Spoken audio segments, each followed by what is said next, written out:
Assalamualaikum warahmatullahi wabarakatuh. Alhamdulillahirabbil alamin. Asyhadu an la ilaha illallah wa asyhadu anna Muhammadar Rasulullah. Raditu billahi rabba wa bil islami dina wa bi Muhammadin nabiyya wa rasulah. Rabbi syrah li sadri wa yassir li amri wahlul 'uqdatam min lisani yafqahu qawli. Apa kabar semuanya? Semoga Anda di mana saja berada beserta keluarga tercinta ya tentunya. Anda dalam keadaan sehat walafiat. Itu doa kami selalu dan mohon doanya kita bisa tetap bersilaturahmi di dalam perkuliahan kita kewirausahaan. Nah, kita akan membahas tentang pengorganisasian. Ini sangat penting bagaimanapun kalau Anda jadi pengusaha, kemudian sudah ada struktur suatu perusahaan, itu diperlukan sekali organisasi. Nah, definisinya pengorganisasian ini adalah suatu proses pembentukan kegunaan yang teratur untuk semua sumber daya dalam sistem manajemen. Pengorganisasian yang sesuai dengan sumber daya akan meningkatkan efektivitas dan efisiensi dari penggunaannya. Jadi kalau dengan ada organisasi yang baik, pengorganisasian yang baik itu tentu bisa meningkatkan efektivitas. Dalam artian efektivitas dan efisiensi. Tidak perlu biaya banyak, jadi kita akan mendapatkan sudah barang tentu keuntungan yang optimal ya. Ini ada pendapat Henry Fayol mengemukakan 16 garis pedoman umum ketika mengorganisasi sumber daya. Ya, ada di dalam suatu perusahaan atau suatu usaha Anda berwirausaha itu ada beberapa sumber daya yang harus dikoordinasikan. Yang pertama adalah menyiapkan dan melaksanakan rencana operasional secara bijaksana. Apa sih rencananya? Kemarin kita sudah bahas tentang plan ya, perencanaan. Bagaimana ya yang harus kita lakukan ke depan. Kita harus punya visi dan tujuan ke depan. Yang kedua, mengorganisasi aset kemanusiaan dan bahan sehingga konsisten dengan tujuan-tujuan sumber daya. Jadi organisasi asetnya, ya SDM dan sumber daya yang kita punya. Kemudian menetapkan kewenangan atau wewenang tunggal, kompeten dan energik. Jadi kita harus menetapkan wewenang tunggal, jangan mencela-menceli. Jadi garis komandonya jelas, ya. Ada kompetensinya serta kita harus punya energi kuat untuk mewujudkan hal tersebut. Kemudian yang keempat, mengkoordinasikan semua aktivitas dan usaha. Ya, kita koordinasi aktivitas yang ada di perusahaan Anda. Ya, Bapak selalu berharap Anda muncul ya, minimal dengan beberapa orang yang sudah mendengarkan atau mengambil mata kuliah kewirausahaan itu. Anda dapat sekecil apapun, usahakan langkah pertama itu lakukan untuk membuat usaha ya. Bagaimanapun pada saat ini kita buat momentum yang besar ya untuk kehidupan Anda. Jangan pernah menyerah dengan kondisi yang ada. Apapun itu sulitnya, insya Allah akan dibukakan oleh Allah pintu rezeki. Karena Allah itu maha pengasih dan penyayang ya. Bapak pernah cerita cicak, ya masih ingat cicak? Cicak itu kalau dipikir dia tidak akan mampu mengejar nyamuk atau makanannya ataupun yang lain yang terbang ya. Tetapi tetap dia mendapatkan rezeki dan banyak hidup ya. Bisa Anda lihat cicak di rumah kita sangat banyak dan tidak pernah kekurangan. Yang keenam adalah menyusun bagi seleksi yang efisien sehingga tiap-tiap departemen ya, kalau misalnya sudah besar itu perlu dibikin departemen ya, dipimpin oleh seorang manajer ya. Jadi manajer nanti ada macam-macam ya, manajer produksi, manajer pemasaran, itu kalau sudah besar ya. Tapi kalau untuk yang kecil, nah, ya mungkin kita sesuaikan dengan kemampuan kita. Yang ketujuh itu mendefinisikan tugas-tugas. Apa sih tugasnya? Ya, bagian produksi mungkin ya dia harus konsentrasi pada produksi ya. bagian pemasaran, pemasaran, bagian keuangan, keuangan. Nanti itu harus benar-benar sinergi. Yang kedelapan, mendorong inisiatif dan tanggung jawab. Ya.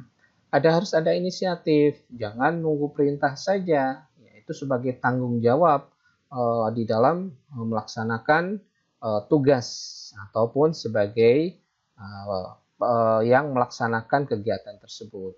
Kemudian yang ke-9, memberikan balas jasa yang adil dan sesuai bagi jasa yang diberikan dan memberikan sanksi terhadap kesalahan yang kekeliruan. Ya, ini berkaitan dengan reward dan punishment.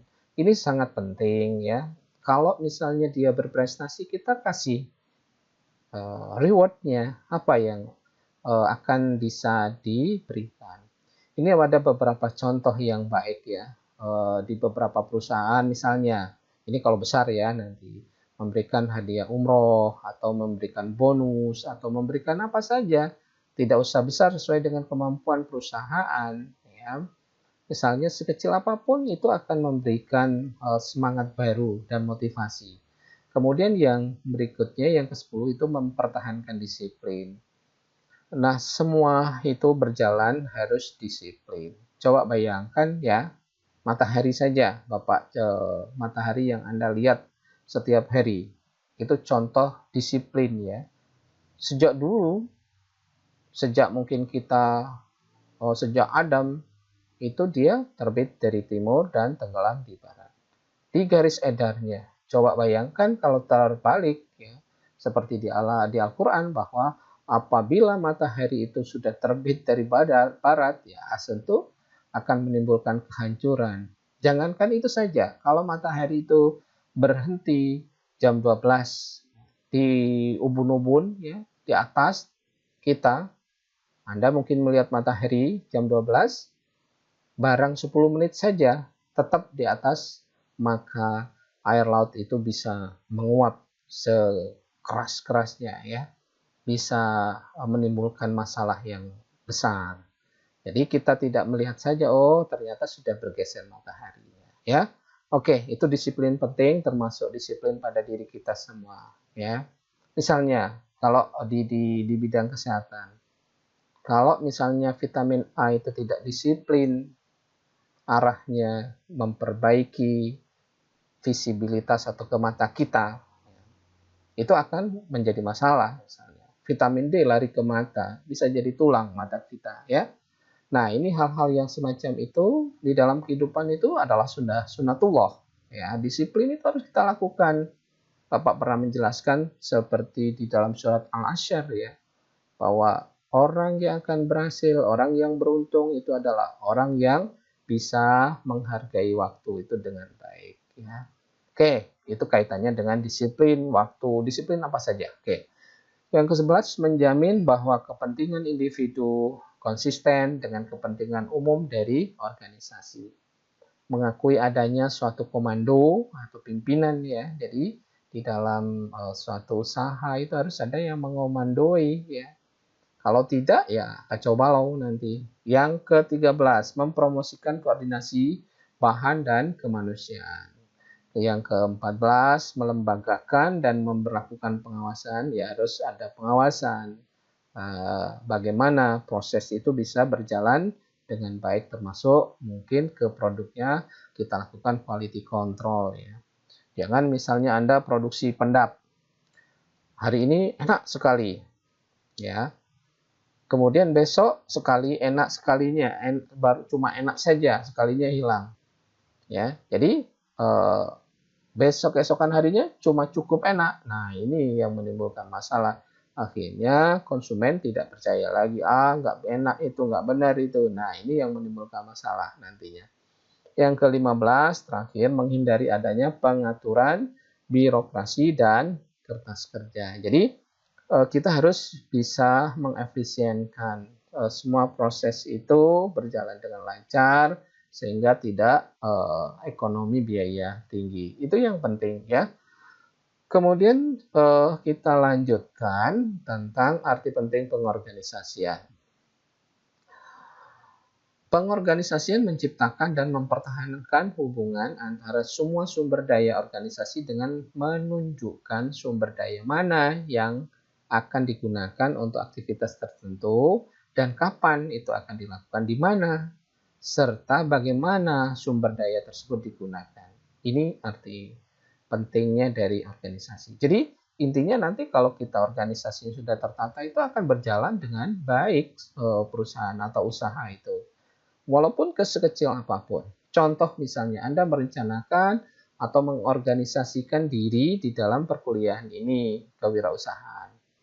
Anda sudah mengetahui apa yang mungkin bisa diusahakan dari daerah masing-masing. Kita mulai plotting dari perencanaan dan lain-lain, apa dari yang kecil-kecil saja.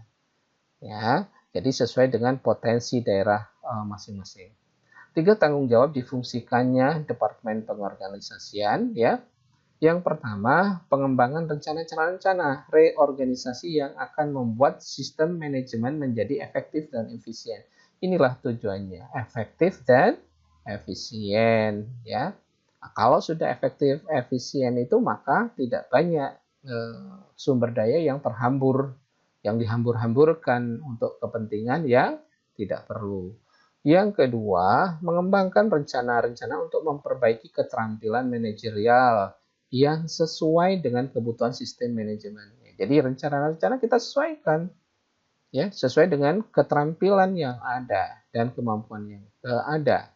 Yang ketiga, atau sesuai dengan potensi yang ada. Jadi kalau Anda jangan iri dari tempat lain yang Pak di Curup itu banyak sayur Pak. Nah Anda berada di mana? Pak beda. Di kami banyak mengembangkan mungkin potensi limbah perkebunan atau perikanannya.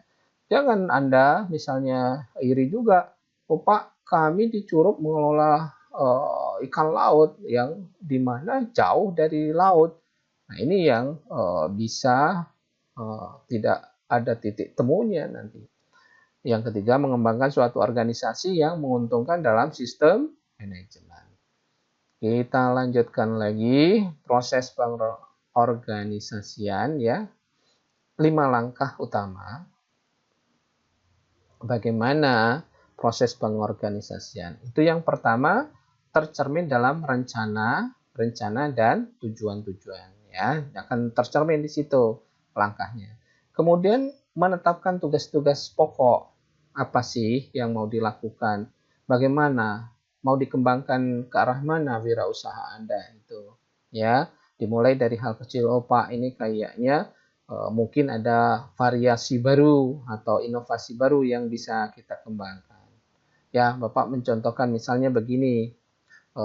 Ini yang terkenal dari selatan itu pernah itu kan Bapak sebutkan misalnya yang aneh ya, yang potensi ataupun apa Bapak juga belum ini. Misalnya dari Kaur ya, kan ada gurita itu yang seperti layangan. Nah, itu potensi sekali gitu. Bapak melihat dan tidak semua orang bisa mengolah gurita itu. Nah, kita kan berpikir bagaimana kalau kita membuat gurita itu dalam bentuk siap saji yang orang siap makan. Nah, bagaimana kalau dikalengkan? Pak, susah. Kalau sekarang bukan susah lagi, gampang sekarang membuat makan kemasan itu. Nah, yang seperti itu kita harus lakukan ya. Jadi, yang penting kita olah dulu. Kita bagaimana prosesnya supaya bisa steril, bisa tahan lama, orang siap makan, bagaimana kemasannya dan seperti itu ya. Nanti kita untuk yang awal-awal tidak perlu terlalu banyak ya, nanti bingung juga ya. Kemudian membagi tugas pokok ke dalam sub-sub tugas ya. Kemudian alokasi sumber daya dan pengarah bagi sub tugas, mengevaluasi hasil dari strategi pengorganisasian yang diimplementasikan. Nah, teorinya ada yang pengorganisasian yang secara klasik ya, adalah manajemen awal mengenai bagaimana sumber daya organisasi dapat digunakan untuk mencapai tujuan organisasi.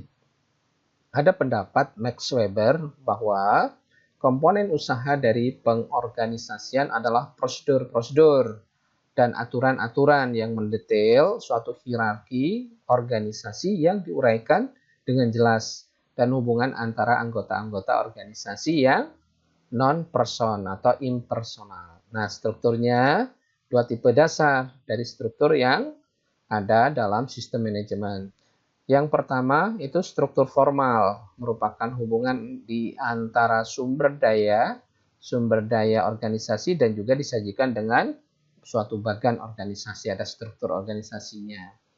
Kemudian struktur informal yang merupakan pola hubungan yang berkembang karena keberadaan anggota organisasi informal berkembang secara alami dan cenderung didasari oleh norma, nilai, dan sosial dari individu. Ini juga tidak bisa dinafikan atau dihilang. Nah, misalnya Anda bisa ada perbedaan bukan ras ya, bukan rasialis. Misalnya kebiasaan orang dari daerah selatan ataupun Kaur itu pasti akan berbeda. Misalnya orang yang dari Muko-Muko atau dari utara atau bahkan di daerah kebiasaan orang atau budaya orang yang di pegunungan seperti di Curup ataupun di Kepahyang ataupun ke Lebong ya. Contoh pemakaian baju saja. Kalau misalnya di daerah pantai saja, misalnya di daerah Bengkulu itu dibanding dengan di daerah Curup, ya walaupun Curup sekarang tidak dingin lagi ya, itu akan pasti kemungkinan kita lebih banyak memakai jaket itu di daerah yang lebih tinggi di Curup, Kepahyang ataupun di Lebong. Nah, kalau di pinggir pantai pakai jaket, wah bisa berabe itu. Khusus untuk orang sakit mungkin ya, yang lagi sakit, kedinginan, demam, panas dingin, nah barulah pakai jaket. Tapi kalau setiap hari pakai jaket menanggung juga nanti ya. Oke, kita lanjut lagi. Departementalisasi dan struktur formal pandangan kontingensi. Metode pembentukan hubungan formal di antara sumber-sumber daya adalah dengan membentuk departemen untuk melaksanakan beberapa tugas organisasi.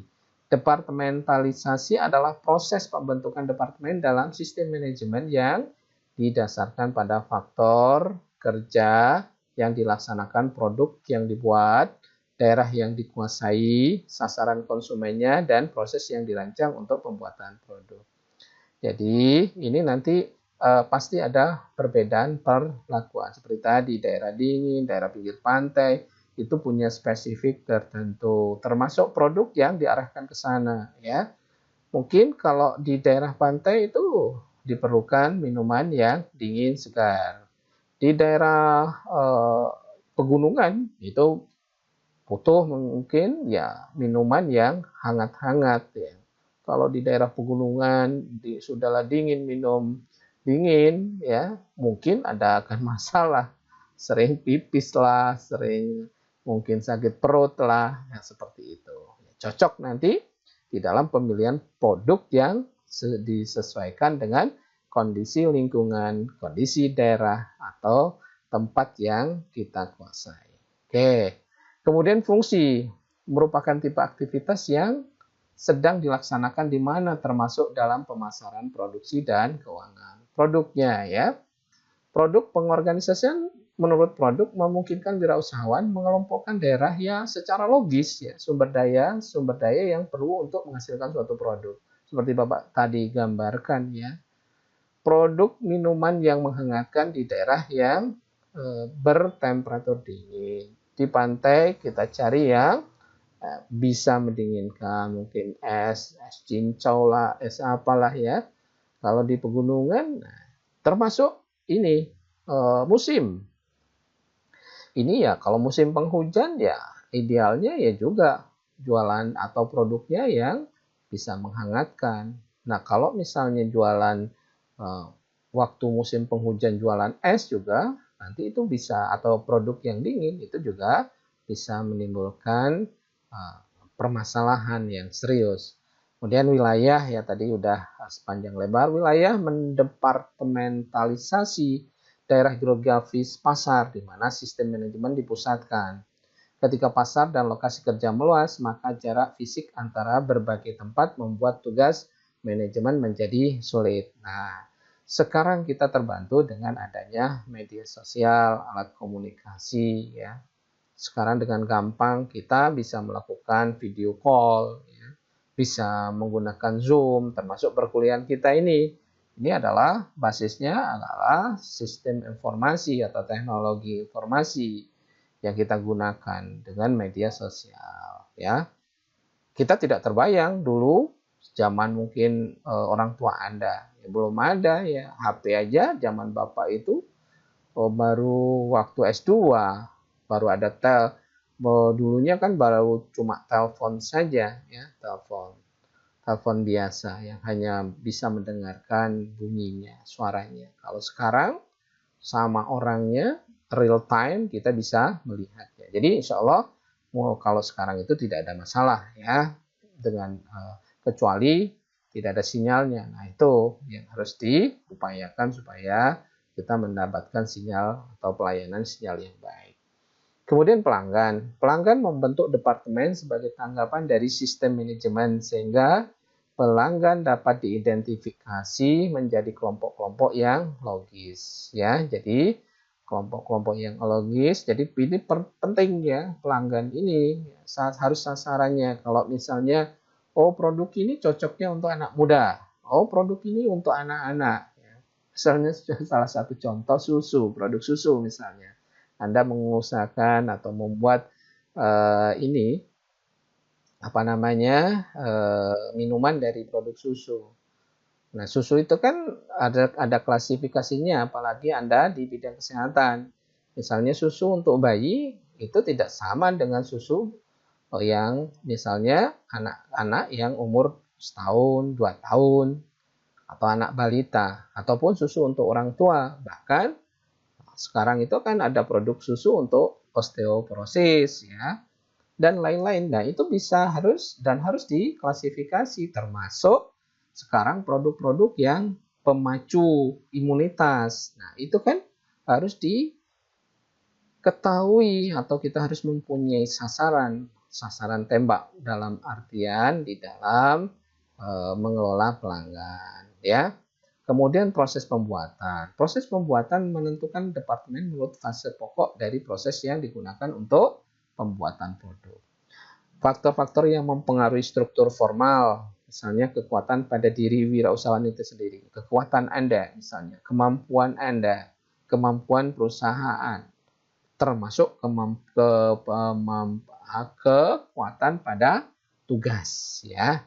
Itu juga harus dipertimbangkan secara formal, termasuk kondisi atau kekuatan pada lingkungan ya. Lingkungan di mana sasaran kita akan kita istilahnya kita fokuskan ke sana. Oke, kita lanjutkan pembagian tenaga kerja atau division of labor ya.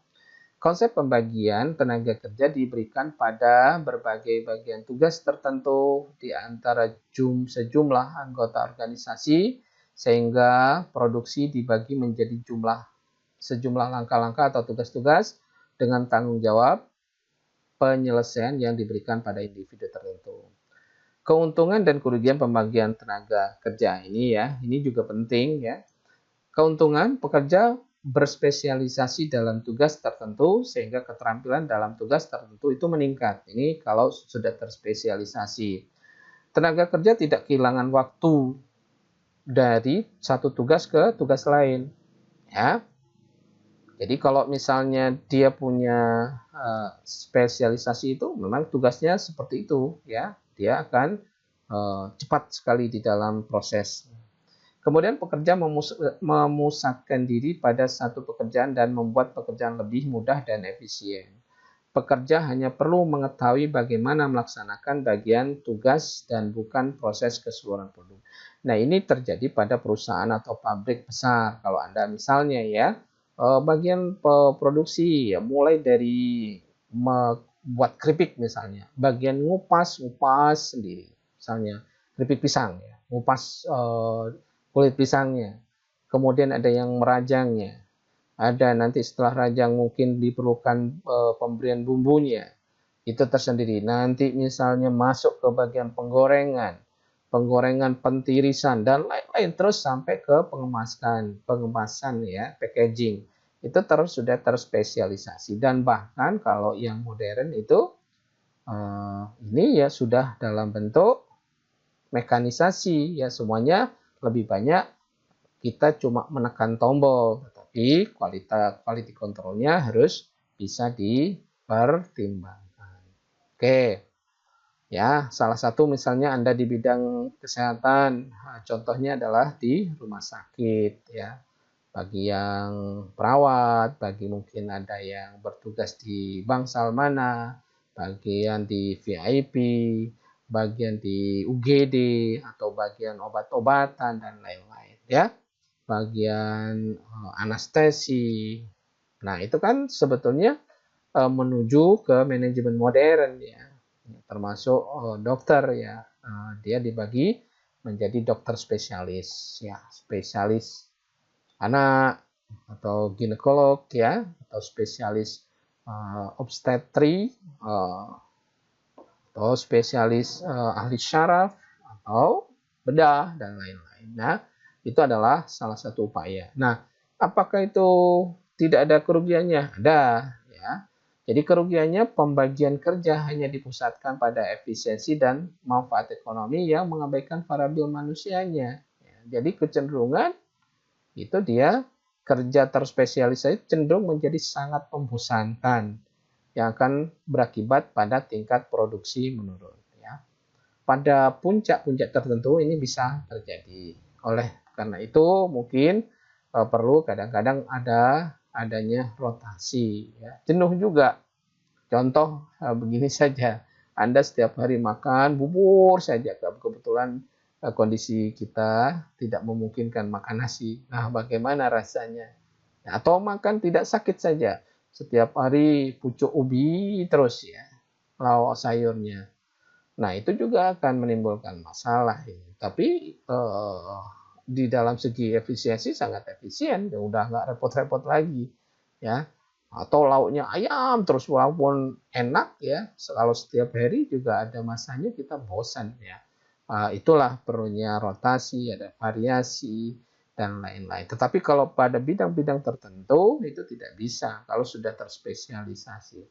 Ya tidak mungkin dokter bedah digantikan dengan dokter kandungan. Nah, bisa kacau nanti seperti itu. Seperti ada nanti di bidang kesehatan masyarakat atau menangani lingkungan, disuruh menangani yang berhubungan dengan masyarakat veteriner dan lain-lain, itu akan menimbulkan masalah nantinya ya. Oke. Pembagian tenaga kerja dan koordinasi. Pembagian tenaga kerja dengan individu yang berbeda dan mengerjakan tugas dikoordinasikan secara efektif sehingga manajemen dalam organisasi menjadi jelas. Monet ya, salah satu ahli mendefinisikan bahwa koordinasi sebagai penyusunan secara beraturan usaha kelompok untuk memberikan kesatuan tindakan di dalam mencapai tujuan bersama. Nah, rentang manajemen ya, dikenal dengan span of management.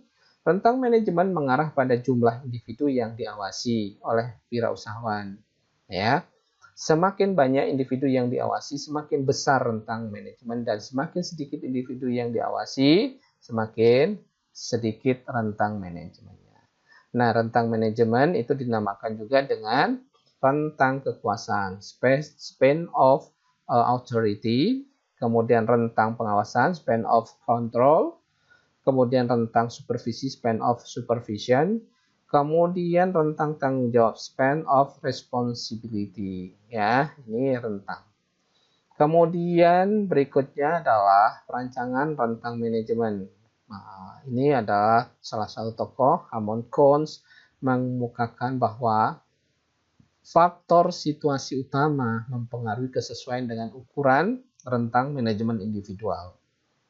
Yang pertama, kesamaan fungsi di mana aktivitas dilaksanakan oleh individu yang disupervisi adalah sama atau tidak.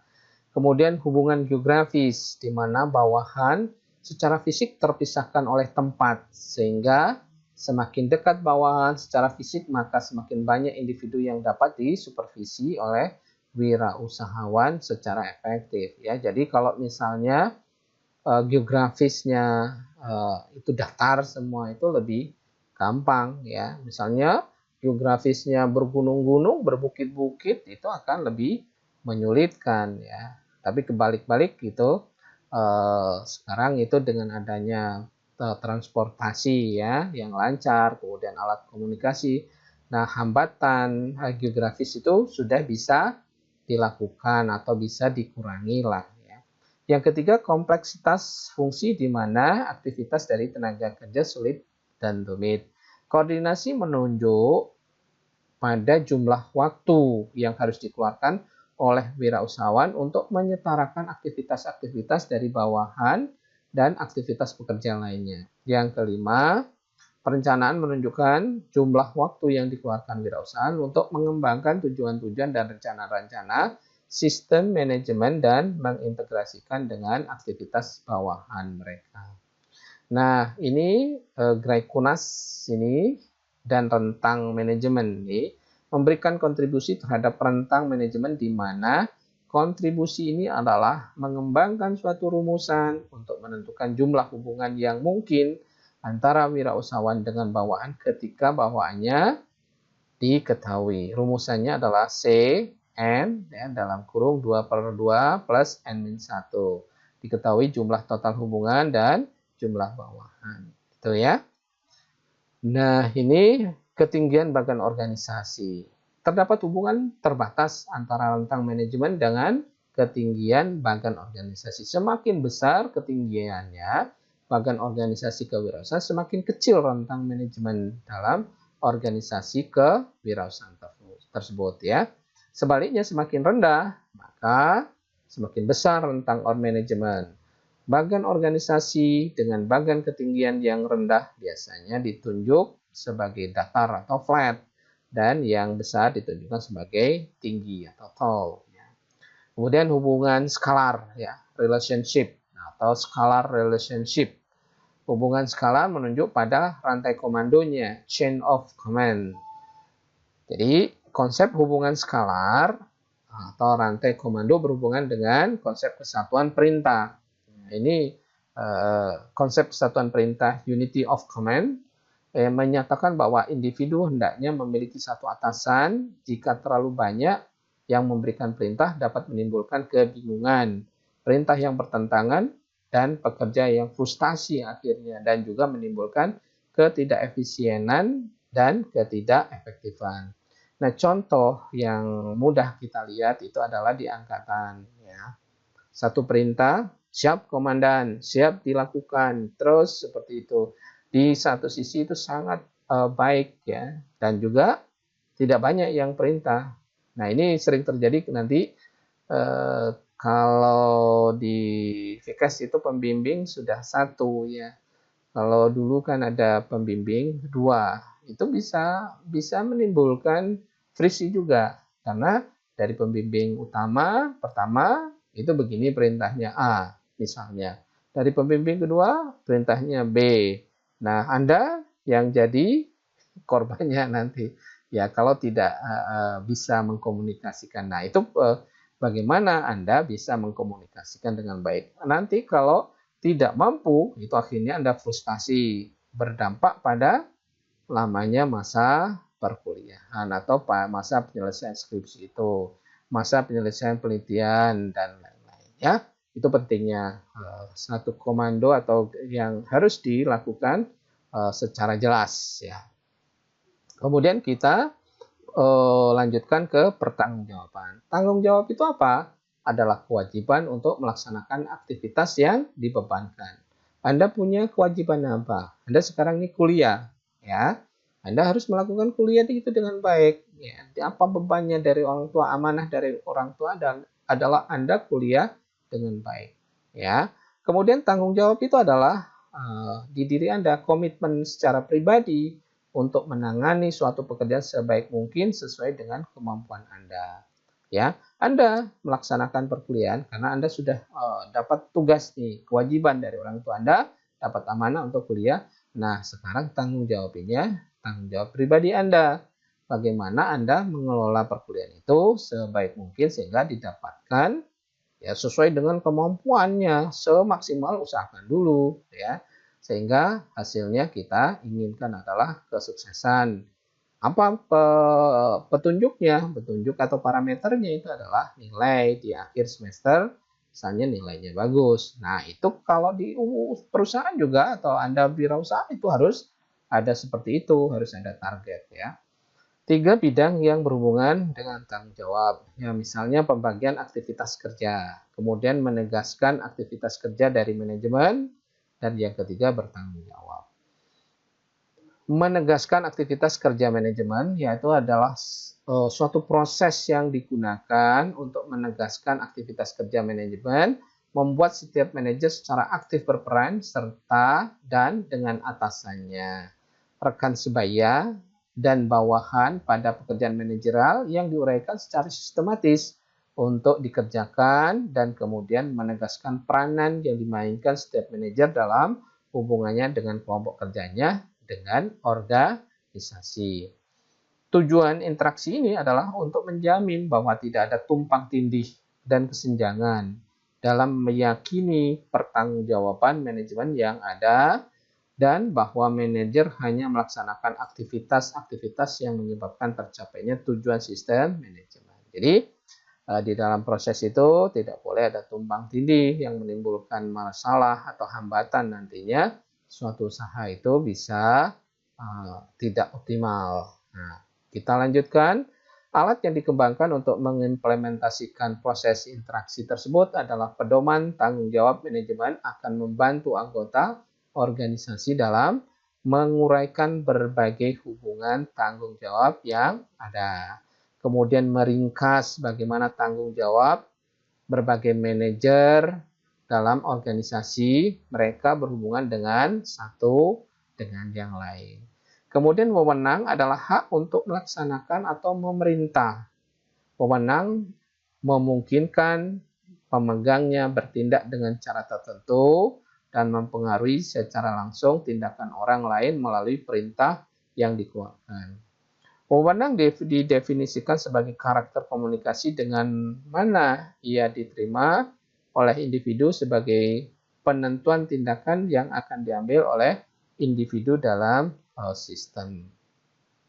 Kita lanjutkan lagi, ini pendapat dari Bernard ya menunjukkan bahwa wewenang hanya akan diterima yang pertama individu bisa mengerti perintah yang dikomunikasikan. Jadi perintah itu harus jelas. Kalau perintahnya tidak jelas ya tidak akan kena sasaran. Kemudian individu percaya perintah itu konsisten untuk tujuan organisasi. Ya harus diyakinkan itu adalah tujuan organisasi atau tujuan perusahaan atau tujuan usaha kita. Kemudian individu melihat perintah itu sesuai kepentingan pribadinya. Nah, ini harus bersesuaian juga. Ya, jadi kepentingan pribadinya misalnya dia harus dalam keadaan sehat. Misalnya Anda usaha harus diperhatikan itu. Kepentingan pribadi pekerja atau bawahan itu ya harus tetap sehat, tidak diperintah, tidak ini semena-mena ya, yang menimbulkan dia akan menjadi sakit ataupun menimbulkan kecelakaan itu tidak boleh ya. Kemudian individu secara fisik dan mental mampu menyesuaikan diri dengan perintah tersebut. Nah, itu beberapa hal yang pendapat Bernard. Kemudian Chester Bernard ini juga berpendapat makin banyak perintah manajer yang diterima dalam jangka panjang jika saluran formal komunikasi digunakan oleh manajer dan dikenal semua anggota organisasi. Yang kedua, tiap anggota organisasi telah menerima saluran komunikasi formal melalui mana dia menerima perintah. Kemudian lini komunikasi antara manajer bawahan bersifat langsung. Kemudian 4 ya, rantai komando yang lengkap. Kemudian manajer memiliki keterampilan komunikasi yang memadai. Jadi ini penting ya.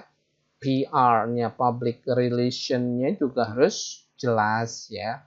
Kalau misalnya kita tidak punya komunikasi yang baik, ya gimana kita bisa memerintah dengan baik, nanti malah salah perintah. Jadi begitu kita perintah A, turunnya jadi B, nah, akan berbahaya.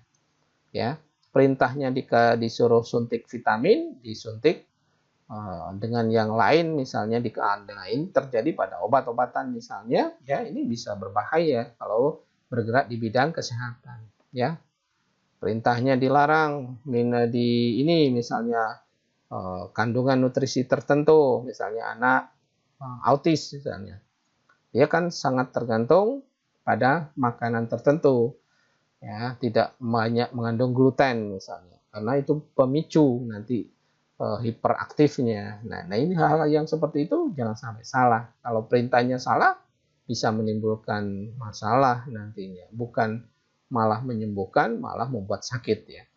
Keenam, manajer menggunakan lini komunikasi formal hanya untuk urusan organisasional.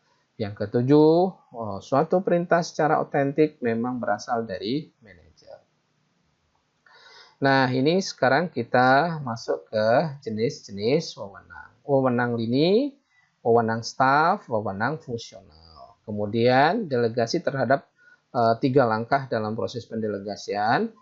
Yang pertama, membebankan semua kewajiban tertentu pada individu. Yang kedua, proses pendelegasian melibatkan pemberian wewenang yang semestinya kepada bawahan. Yang ketiga, penciptaan kewajiban pada bawahan untuk melaksanakan kewajiban yang dibebankan. Nah, ada kendala ya, kendala bagi proses pendelegasian ya. Yang pertama, kendala yang berhubungan dengan penyelia ya. Kemudian kendala yang berhubungan dengan bawahan. Ini juga kendala yang sering muncul ya. Kemudian kendala yang berhubungan dengan organisasi. Ini kendala-kendala yang mungkin terjadi di dalam proses tatanan organisasi.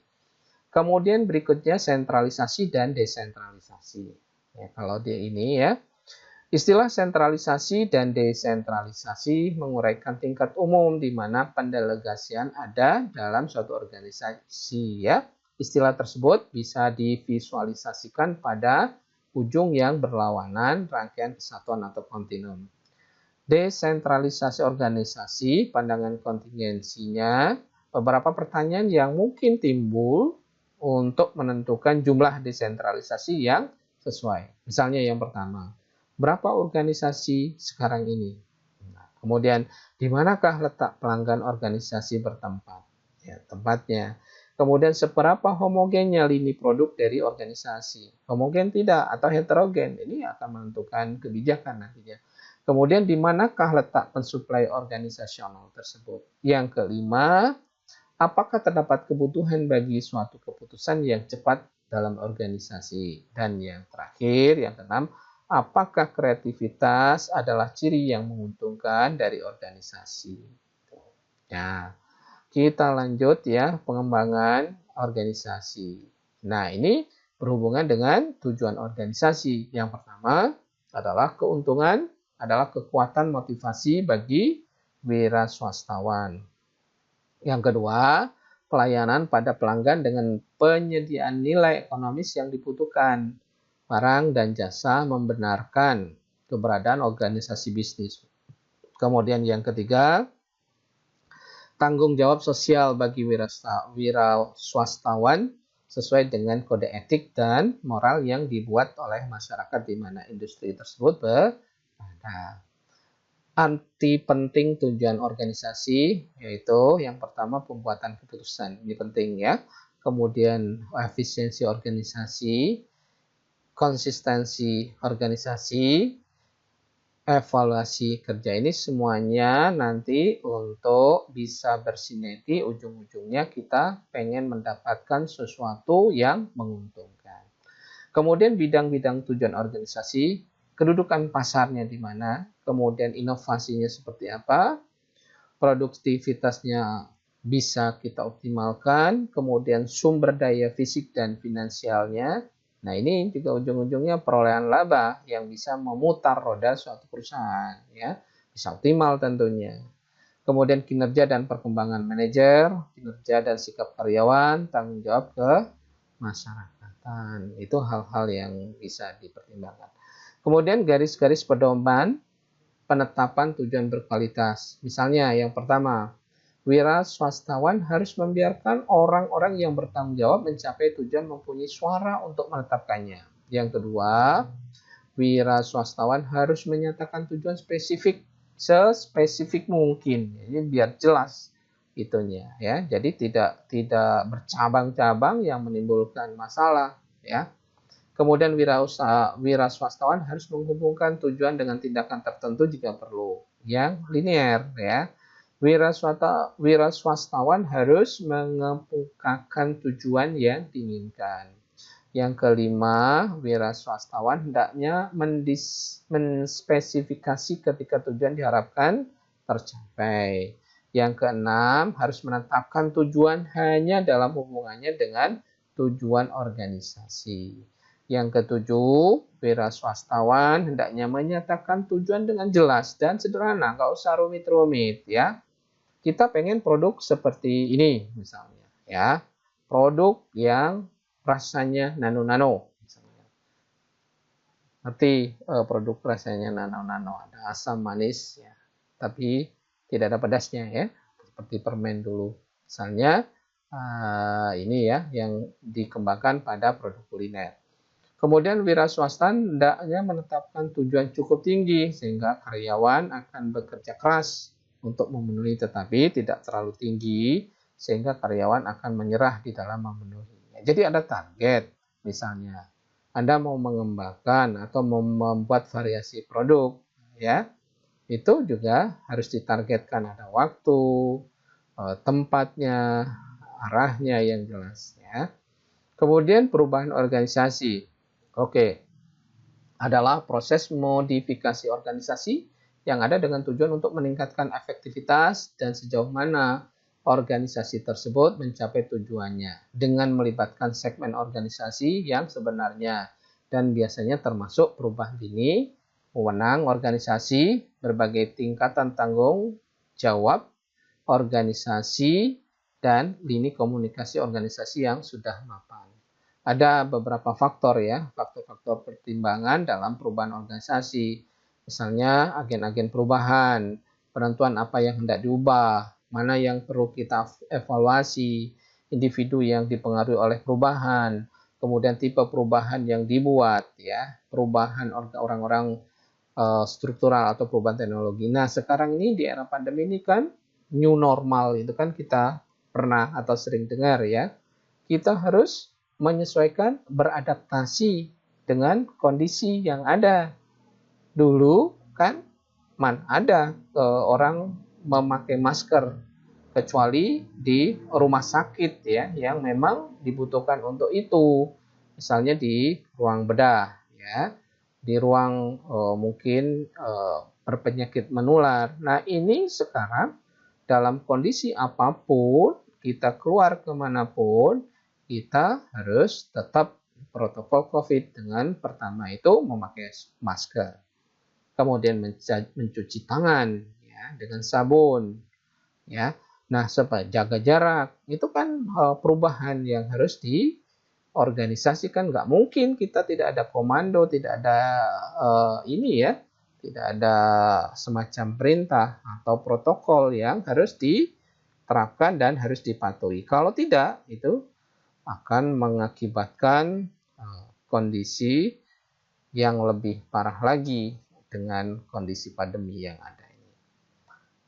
Kemudian perubahan struktural adalah proses modifikasi organisasi yang menekankan pada peningkatan efektivitas organisasi dengan pengendalian perubahan yang mempengaruhi anggota organisasi selama pekerjaan kerja mereka. Bentuk-bentuk modifikasi perubahan, misalnya menjelaskan dan mendefinisikan jabatan, modifikasi struktur organisasi agar sesuai dengan kebutuhan komunikasi organisasi, mendesentralisasikan organisasi untuk mengurangi biaya koordinasi, meningkatkan pengendalian subunit, meningkatkan motivasi, mendapatkan fleksibilitas yang lebih besar. Demikian pertemuan kita kali ini. Semoga bermanfaat. Sekali lagi mohon maaf, tetap semangat ya, walaupun dari jauh silaturahim kita. Dan semoga kita mendapatkan keberkahan di mana saja berada. Nasrun minallah wa fathun qarib. Wassalamualaikum warahmatullahi wabarakatuh.